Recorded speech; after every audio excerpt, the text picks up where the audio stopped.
Good morning.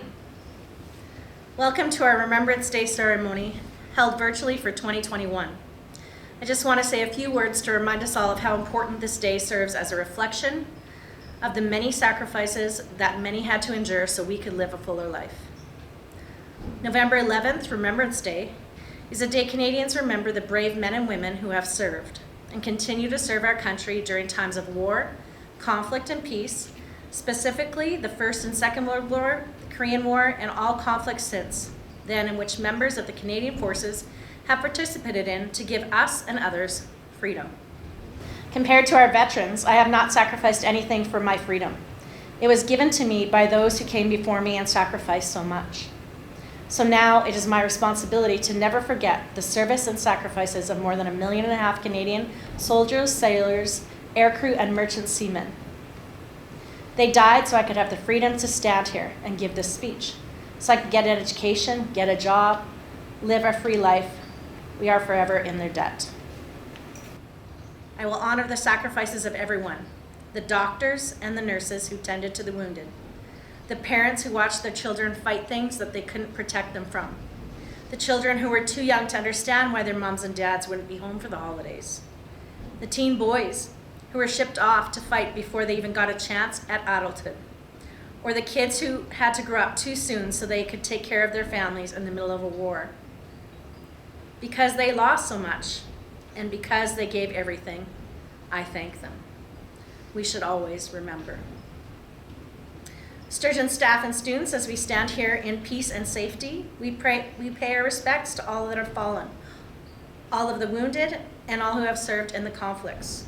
Today on November 11th, as we should every day, we remember those who volunteered, sacrificed, served, fought, and died for our freedom. We will never forget. We will remember.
Richard Tilley. I'm a retired Lieutenant Commander in the Royal Canadian Navy, and I'm here to talk about my father, Harold Richard Tilley, who in this particular case, what we're interested in about was involved in the D-Day landings.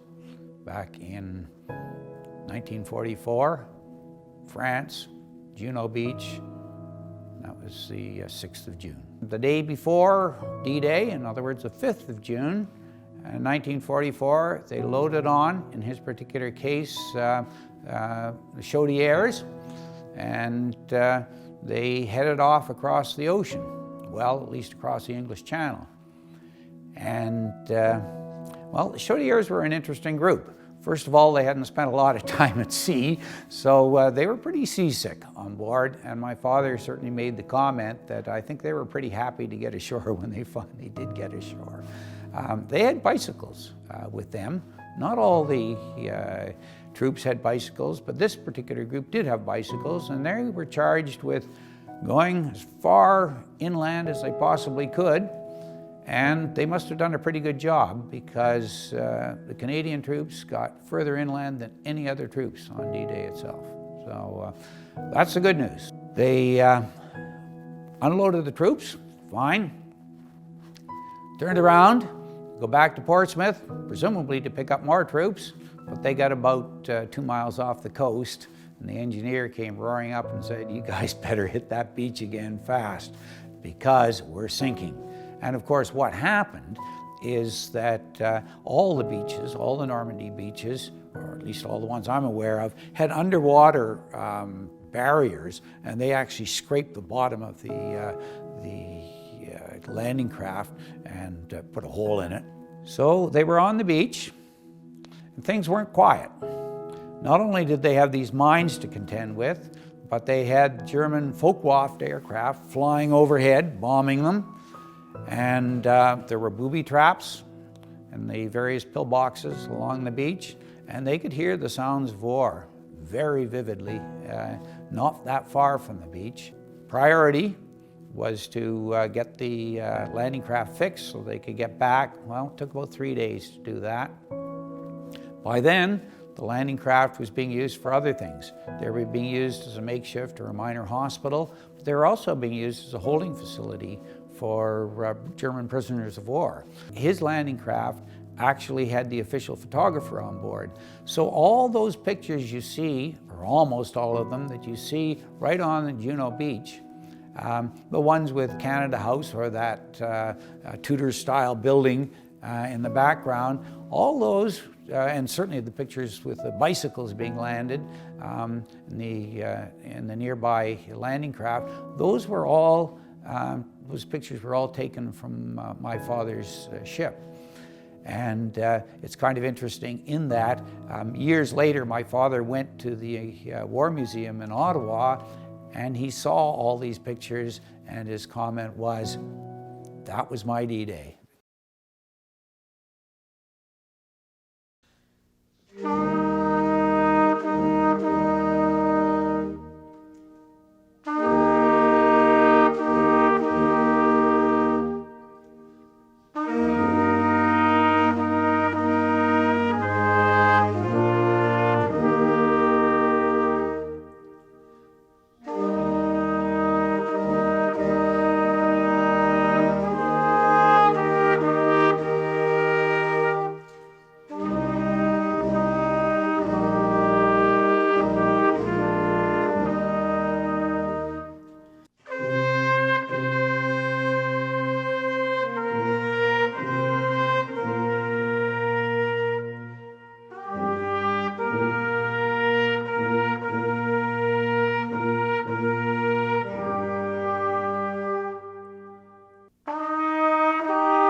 you.